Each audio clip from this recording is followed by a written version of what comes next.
नमस्कार, बहुत स्वागत है आपका। आपकी आवाज देख रहे हैं और आपके साथ मैं हूं आसिफ शेख। आपकी आवाज में आज बात असम चुनाव और असम के सियासी घमासान से गरमाई छत्तीसगढ़ की सियासत की। उत्तर पूर्व के राज्य असम में कुछ दिन बाद विधानसभा चुनाव होने वाले हैं। सीएम बघेल असम कांग्रेस के पक्ष में जमकर प्रचार कर रहे हैं। सीएम असम में बीजेपी को कोस रहे हैं तो वहीं बीजेपी छत्तीसगढ़ में सीएम पर निशाना साध रही है। वादों पर संग्राम जारी है। कई सवाल हैं जिनके जवाब जानने की कोशिश करेंगे। एक खास पैनल भी हमारे साथ जुड़ेगा, लेकिन आइए सबसे पहले एक रिपोर्ट देखते हैं।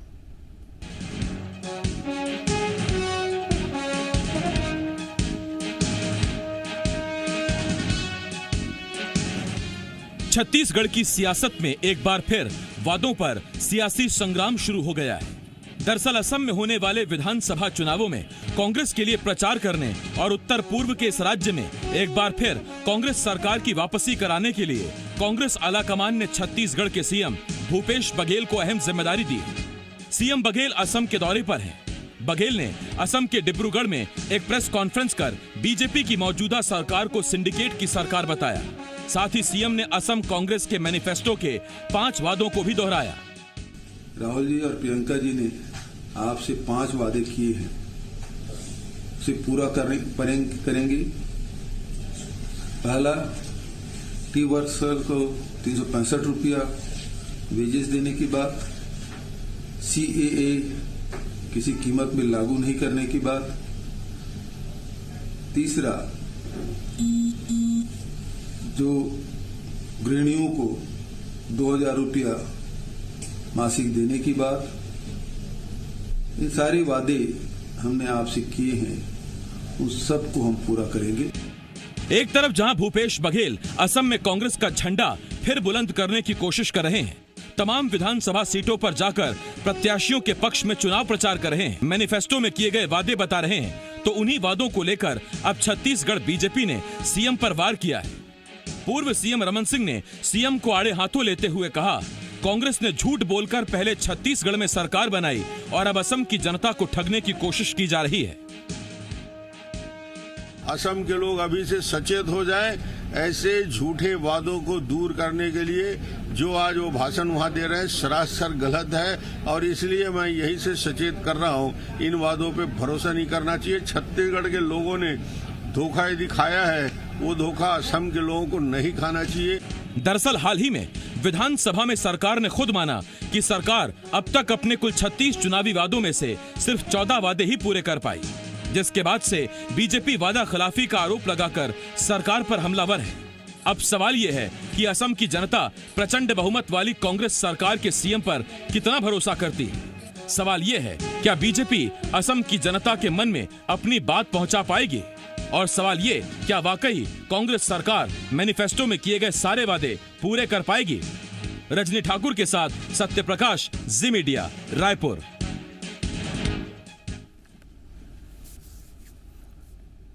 तो एक रिपोर्ट हमने आपको दिखाई और इसके बाद अब सीधा हम डिबेट शुरू करते हैं। बीजेपी की तरफ से संजय श्रीवास्तव जी, कांग्रेस की तरफ से अजय साहू जी हमें ज्वाइन करें और कुछ ही देर में हमें सीनियर जर्नलिस्ट भी ज्वाइन करेंगे। अजय जी, संजय जी, बहुत बहुत स्वागत है आपका इस चर्चा में।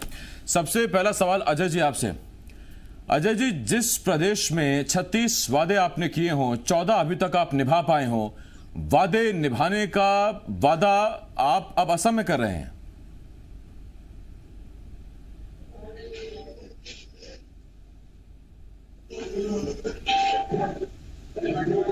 ये थे, उसमें से अगर 14 वादे इस कोविड-19 के समय के बाद और लगातार चुनाव की परिस्थितियां रही, लोकसभा के चुनाव हुए, स्थानीय निकाय के चुनाव हुए, पंचायती राज के चुनाव हुए, इस तरीके की सब सारी गतिविधियों के बाद, कोविड काल के बाद अगर हम 14 वादे पूरा कर रहे हैं तो ये अपने आप में बहुत बड़ी बात है।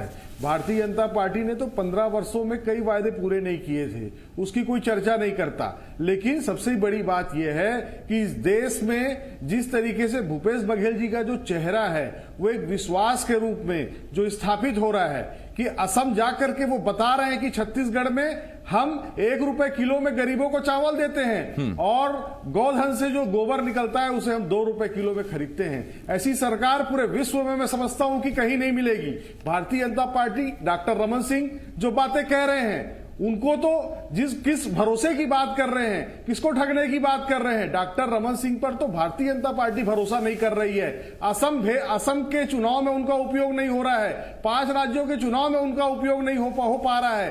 केवल छत्तीसगढ़ की राजनीति से बाहर निकलने की स्थिति में डॉक्टर रमन सिंह नहीं है, तो वो घर बैठकर इसी तरीके की बातें करेंगे। भूपेश बघेल जी का चेहरा तो अपने आप में एक विश्वास का प्रतीक है। किसान जान रहा है कि किस तरीके से भारतीय जनता पार्टी अड़ंगे लगा रही है, लेकिन उसके बाद भी भूपेश बघेल उनके जेब में जो पैसा डालने का काम कर रहा है, इससे जो विश्वास पैदा हुआ है, इसे पूरा देश एक तरीके से भूपेश बघेल जी की ओर देख रहा है। मैं इस पर अजय जी इसी पर आपसे एक सवाल है। भारतीय जनता पार्टी ने कभी नहीं कहा। अजय जी आप ही से सवाल है। गौ माता के नाम पर राजनीति करने वाली भारतीय जनता पार्टी के राज में किस तरीके से गौवंश की हत्याएं हुई। अजय जी सुन तो लीजिए सर, आप ही से सवाल है सर, मैंने संजय जी नहीं कहा, अजय जी आप ही से सवाल है। रमन सिंह ने किया था 2018 तक, आवाज नहीं पहुंच रही क्या अजय जी? लेकर बैठा रहा कि कब गाय आएगी, डॉक्टर रमन सिंह देकर जाएंगे, वायदा तक पूरा नहीं किया। अजय जी आवाज नहीं पहुंच रही है, वरना अब तक सुन ले। अच्छा सुन लिया, ठीक है, आवाज पहुंच रही है। मतलब अजय जी मैं तो आपसे ये पूछ रहा हूं कि आपने छत्तीसगढ़ में 36 में से 14 वादे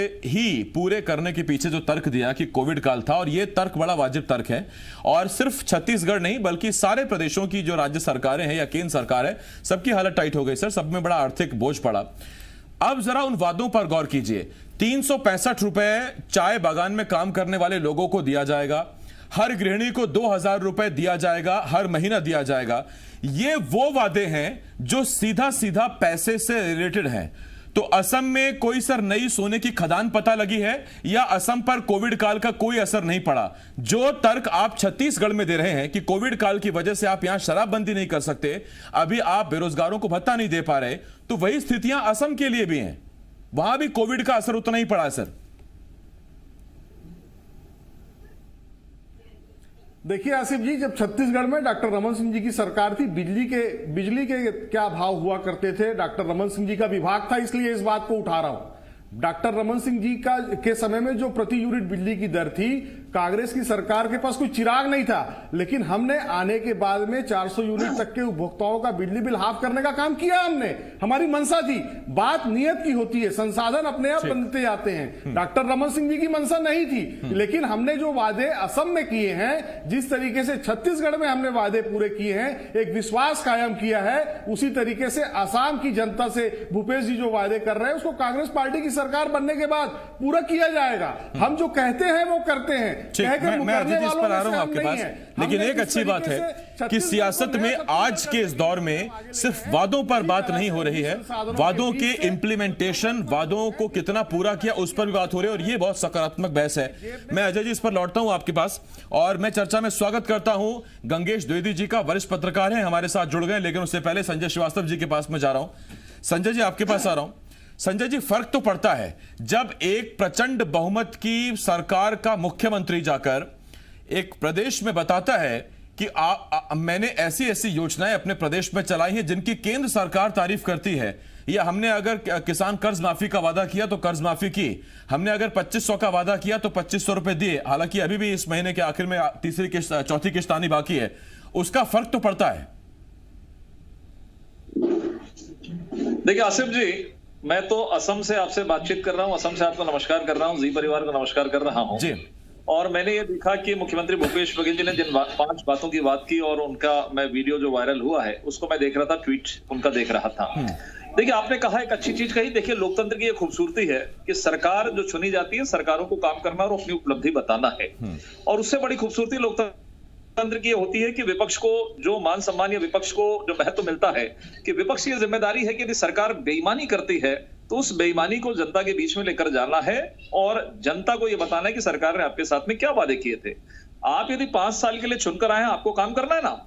आपने तो तमाम प्रकार के वादे किए, और फिर से मैं एक बार कह रहा हूं, जी न्यूज में मैंने कई बार कहा है, ये तो वादे इसलिए झड़ी लग गई थी छत्तीसगढ़ में कि 15 साल का वनवास था। शायद ये वादे नहीं होते तो ये चौथी बार भी सरकार में नहीं आ पाते। छत्तीसगढ़ की भोली भाली जनता ने विश्वास किया, करना भी चाहिए, कहीं दिक्कत नहीं है, उनको कोई बहुत बड़ी चीज मिल रही सौगात के रूप में, उन्होंने किया। लेकिन आज 2.25 वर्षों के बाद में दुर्भाग्य के साथ में मुझे कहना पड़ रहा है, बहुत सारी चीजें, समय की कमी है, क्योंकि आपने असम के चुनाव को फोकस किया, चाहे शराबबंदी की बात करो, बेरोजगारी भत्ते की बात करो, या बिजली बिल हाफ की बात करो, या संपत्ति कर हाफ की बात करो, तमाम प्रकार के विषय, इस पर मैं आज नहीं जाना चाहता चूंकि असम का विषय है। लेकिन जिस शब्दों का प्रयोग मुख्यमंत्री जी ने किया कि सिंडिकेट, असम में बीजेपी की सिंडिकेट सरकार, ऐसा नहीं है, बल्कि छत्तीसगढ़ की जो सिंडिकेट सरकार है वो असम में प्रवेश कर चुकी है। और छत्तीसगढ़ के विपक्ष दल होने के नाते हम असम की जनता को हमने आगाह किया है, डॉक्टर रमन सिंह को ने आगाह किया है कि आप एक बार छत्तीसगढ़ को देख लें। और असम की जनता बेहतर तरीके से समझ रही है कि गलत वादों के साथ आपने तमाम प्रकार के वादे किए, क्योंकि आप कितना कर लें, शराबबंदी एक बहुत बड़ा मुद्दा था, बेरोजगारी भत्ता एक बहुत बड़ा मुद्दा था, जिस पर यह सरकार बात भी नहीं कर रही है। और एक बार फिर से 5G, जो आज मैं देख रहा था उनके ट्विटर में कि तमाम प्रकार के वादे, इन्होंने कहा कि हम चाय वर्कर को, टी वर्कर्स को हम 365 रुपए प्रतिदिन देंगे, जो मुख्यमंत्री जी के ट्वीट में आया है। 50 साल तक ये थे, 169 रुपए ये देते थे, हमने 5 साल के अंदर में उसको 218 रुपए तक लाया कि 218 रुपए का वेजेस। 50 साल तक आपको याद नहीं था, सरकार बनाने के लिए आप कहते हैं कि हम 365 रुपए देंगे। आप सीए का विरोध कर रहे हैं, बिल्कुल करेंगे, क्योंकि कांग्रेस का चरित्र ही यही है कि घुसपैठिए भले आ जाएं, वोट बैंक हमारा मजबूत होना चाहिए, चाहे वो बांग्लादेश के अप्रवासी, बांग्लादेश के जो गैर लोग हैं वो यहां पर घुस जाएं, लेकिन देश हित में कांग्रेस बात नहीं करेगी। इसलिए मैं असम के मूल मुद्दों से हटके एक बार फिर छत्तीसगढ़ के मूल मुद्दे पर आ रहा हूं सर। असम का तो सिर्फ एक जिक्र है, रही बात फोकस की, तो मेरा फोकस छत्तीसगढ़ पर है। और संजय जी, आप भले ही असम में हैं, कुछ दिन बाद आप भी वापस आ ही जाएंगे, आपकी भी कर्म भूमि अभी फिलहाल यही है। बाकी ये टेम्परेरी व्यवस्था है और टेम्परेरी जिम्मेदारी है जो आपके कांधों पर है, उसके लिए शुभकामनाएं आपको। संजय जी, लौट रहा हूं मैं उस पर आपके पास।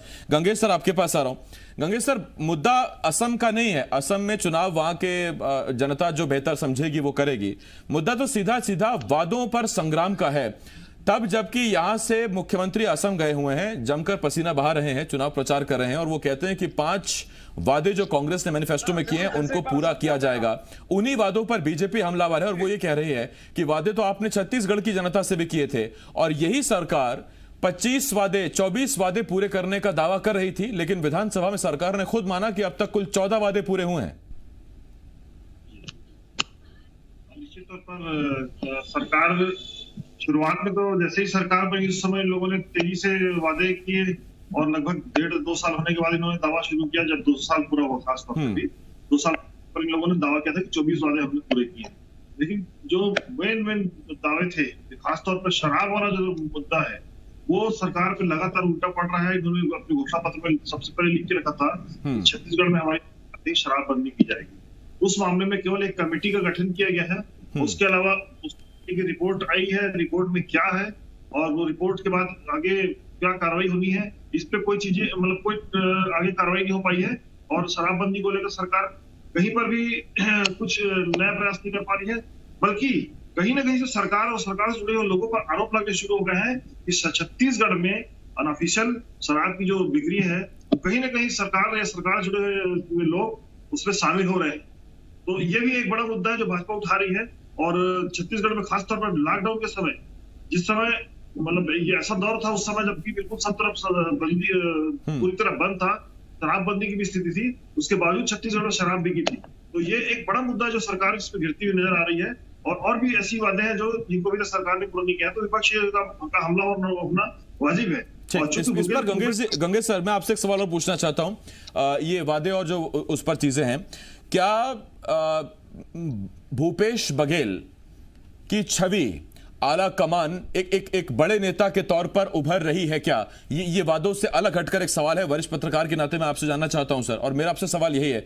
हमने देखा अगर असम में चुनाव है, बंगाल में चुनाव है, आला कमान भूपेश बघेल को बड़ी जिम्मेदारियां दे रहा है, और ये ऐसे वक्त में चीजें चल रही हैं जिस दौर में बीजेपी आरोप लगा रही है, अंदर खाने खबर आ रही है कि कहीं वो 2.5 साल वाला फॉर्मूला क्या भूपेश बघेल जाने वाले हैं। लेकिन उस दौर में आला कमान भरोसा भूपेश बघेल पर जमकर दिखा रहा है और भूपेश बघेल उस पर पूरा खरा उतरने की कोशिश कर रहे हैं। निश्चित तौर पर देखिए, इस समय पूरे देश में केवल एक ही मुख्यमंत्री है जिसने अर्थपूर्ण तरीके से पूरे छत्तीसगढ़ में कहीं से अधिक सीट करके जबरदस्त जीत हासिल की 15 साल के बाद कांग्रेस वापस छत्तीसगढ़ में। तो ये बहुत बड़ी जीत थी कांग्रेस की, और इतनी बड़ी जीत अभी तक कांग्रेस ने किसी दूसरे राज्य में दर्ज नहीं की। यही वजह कि भूपेश बघेल कांग्रेस में अभी हीरो बन गए हैं और उनको लगातार आला कमान की तरफ से उनको प्रोजेक्ट किया जा रहा है, नई नई जिम्मेदारी दी जा रही है। दूसरे राज्यों में उनको ले जाने के पीछे भी मकसद यही है कि उनको लेकर कांग्रेसियों में जोश भरे और वो लोग उत्साह के साथ काम करें, कार्यकर्ता उनको देखकर कम से कम प्रेरणा ले। तो इस तरह से भूपेश बघेल का तो निश्चित तौर पर यहाँ पर सरकार बनने के बाद लगातार बढ़ ही रहा है। और जो खासतौर पर 2.5 साल के फॉर्मूला की बात कर रहे हैं, तो वो फार्मूला भी शुरू से तो ये चर्चा में है, लेकिन एकदम से स्पष्ट कभी तक न सरकार की तरफ से कहा गया है और न ही पार्टी में किसी ने ऑफिशियली डिक्लेयर किया है कि 2.5 साल का फार्मूला चलेगा। बस ये चर्चा जिस दिन से सरकार बनी उस दिन से हो रही है। बीच बीच में दोनों पक्ष से उधर टीएस बाबा भी है, दोनों पक्ष से कहीं ना कहीं से चीजें छोड़ दी जाती है, फिर चर्चा में आती बात फिर चली जाती है। तो ये चीज हो रही है लगातार, लेकिन इस बीच में भूपेश पूरी ताकत के साथ कर रहे हैं काम। इसमें कोई दो बात नहीं। ठीक, इसमें दो बातें हैं। एक तो ये कि टीएस सिंहदेव फिलहाल अभी कोरोना पॉजिटिव हैं, हम उनके जल्द स्वास्थ्य लाभ की कामना करते हैं, वो जल्द आएं, अपना काम संभालें और बहुत एक्टिव मंत्री हैं, पहली तो हम ये कामना करते हैं। और दूसरा ये कि रमन सिंह घर पर बैठे हुए हैं, ऐसा तो नहीं है। उत्तराखंड में फिलहाल उन्हें केंद्रीय पर्यवेक्षक के तौर पर भेजा गया था विधायकों की राय जानने के लिए, और उसके बाद फिर वहां मुख्यमंत्री बदल गए। मैं संजय जी आप ही के पास आ रहा हूं, और संजय जी आपसे मेरा सवाल यही है, क्या भूपेश बघेल एक वो चेहरा है जिन्हें पार्टी इस्तेमाल कर रही है सीधा आपसे टक्कर लेने के लिए? क्या भूपेश बघेल ही वो चेहरा है जिन्हें पार्टी इस वक्त सबसे मुफीद मान रही है बतौर मुख्यमंत्री बीजेपी से सीधा टक्कर लेने के लिए? और अगर ऐसा है तो फिर छत्तीसगढ़ में बतौर विपक्ष आपकी मुश्किलें बढ़ सकती हैं। मुख्यमंत्री पर आलाकमान पूरा भरोसा जता रहा है। देखिए, विशुद्ध रूप से आसिफ जी, ये कांग्रेस का एक आंतरिक मामला है कि कांग्रेस किस लीडर को प्रोजेक्ट करती है, किस लीडर को कहां पर भेजती है। और भूपेश बघेल जी मुख्यमंत्री हैं, इसमें कहीं कोई बुराई नहीं है, कहीं दिक्कत की बात नहीं है। और कांग्रेस आला कमान को यदि उन पर विश्वास है तो इसमें हमें कहीं दिक्कत नहीं, हम तो स्वागत करते हैं, कहीं आपत्ति नहीं है। लेकिन चूंकि कांग्रेस के अंदर में एक लीडरशिप का अभाव है, कांग्रेस में कहीं केंद्रीय नेतृत्व में भी किसी को विश्वास नहीं है। और आपने G23 की कहानी तो सुनी ली है, इससे मुझे ऐसे लगता है कि जब इस संक्रमण काल में यदि भूपेश बघेल जी को एक सीएम के तौर पर, सीएम का एक चेहरा होता है, सीएम का एक प्रभाव होता है, और भी बहुत सारी व्यवस्थाएं रहती है सीएम के पास में दूसरे प्रदेशों के चुनाव के लिए, जिसको आप बेहतर तरीके से समझते हैं, तो हमें कहीं आपत्ति नहीं है। हम तो वो लोग हैं जो बीजेपी के लोग हैं, जो शून्य से शिखर तक पहुंचे, संघर्ष करना हमारा काम है। यदि भूपेश बघेल यदि 15 साल बाद आए हैं तो इस बात को भी रखने की आवश्यकता है कि इस देश के अंदर में 15 साल जो लगातार मुख्यमंत्री में हैं वो गिने चुने हैं, उसमें डॉक्टर रमन सिंह भी हैं जिनको लोगों का आशीर्वाद प्राप्त किया है, और अपनी अपनी पार्टी के अंदर में काम करें, कहीं दिक्कत नहीं है। लेकिन छत्तीसगढ़ के अंदर में जो बेईमानी सरकार करी है, जिन वादों को पूरा नहीं किया है, एक सशक्त विपक्ष के तौर पर, एक जिम्मेदार विपक्ष के तौर पर हम उन मुद्दों को उठाएंगे, और उन मुद्दों के आधार पर जिन मुद्दों के साथ में आपने सरकार बनाया था, यदि आप फिर से एक बार जाकर अपनी सरकार बनाने के लिए यदि गलत तरीके से दूसरे प्रदेशों के अंदर में गलत चीजों का प्रयोग करेंगे तो हम उसका खुलकर विरोध करेंगे निश्चित तौर पर। तो संजय जी, आलाकमान भूपेश बघेल पर भरोसा जता रहा है, जिम्मेदारी जता रहा है, इस बीच आपका फ्रेम बार बार हिल रहा है सर। मुझे लग रहा है आलाकमान का भी कुछ फोन या मैसेज आप तक पहुंच रहा है, वाइब्रेशन की वजह से आपका फ्रेम गड़बड़ हो रहा है। मैं आता हूं संजय जी उस पर आपके पास। जाहिर बात है कि व्यस्तता बनी रहेगी, अब असम भेजे गए हैं तो जाहिर बात है कि वहां निर्देश भी आते रहेंगे कि आज क्या प्रचार है, कहां प्रचार है।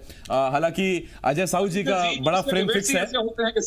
हाँ, मैं समझ गया सर, कोई दिक्कत नहीं, इसलिए मैंने कहा लगता है आलाकमान आप तक अप्रोच करने की कोशिश कर रहा है, शायद कोई पार्टी लाइन देनी हो या इस डिबेट के बाद कोई अहम काम आपको देना हो। अजय जी का फ्रेम फिक्स है, मैं उनके पास जा रहा हूं, उसके बाद फिर मैं तब तक संजय जी आपके पास आता हूं। अजय जी आपके पास आ रहा हूं, और आपसे मेरा सीधा सवाल यही है कि जब आप वादे कर रहे हैं, आप मैनिफेस्टो के 5 वादे बता रहे हैं, कांग्रेस के लिए वोट मांग रहे हैं, तो आप अब सिर्फ एक कांग्रेस के नेता नहीं है जो आप वहां जाकर वोट मांग रहे हैं, आप एक प्रदेश की चलती सरकार के मुखिया हैं। और आपके साथ जब आप वादे करेंगे तो फिर बहुत इजी एक्सेस है लोगों का इंटरनेट पर, लोगों का टेलीकम्युनिकेशन पर, कि वो बड़े आसानी से पता कर सकते हैं कि आप किस तरह का काम कर रहे हैं। आपने क्या वादे किए थे जब आप सरकार में आए, कितने वादे आपने पूरे किए? हालांकि उस पर वो कोविड की दलील, वो आपके तर्क, वो कितना समझेगी असम की जनता, मुझे नहीं मालूम।